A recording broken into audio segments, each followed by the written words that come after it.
सर्वसामान्य माणसाच्या आयुष्यामध्ये त्याच्या जीवनामध्ये काय बदल घडू शकतो हे आम्ही पाहणार आहोत। ही धक्कादायक बातमी आहे मुंबईतून आणि जी पाहून मराठी माणसाच्या तळपायाची आग मस्तकात जाईल। इंडीड या नोकरीबाबत माहिती देणाऱ्या वेबसाईटवर एक जाहिरात प्रसिद्ध करण्यात आली आहे। मरोळ इथल्या आर्या गोल्ड नावाच्या कंपनीतल्या डायमंड फॅक्टरीमध्ये प्रोडक्शन मॅनेजरच्या जागेसाठीची ही जाहिरात आहे। मात्र त्यासाठी केवळ महाराष्ट्रीयन नसलेले उमेदवार अर्ज करू शकतात असा उल्लेख यामध्ये स्पष्टपणे करण्यात आलेला आहे। खरं तर ज्या मुंबईसाठी आपल्या 105 हुतात्म्यांनी बलिदान दिलं त्या ठिकाणी महाराष्ट्रातल्या नागरिकांचीच गळचेपी होत असल्याचं दिसून आलंय।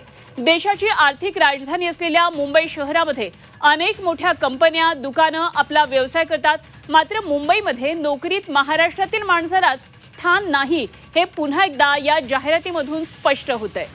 और ये मोदी की गारंटी है।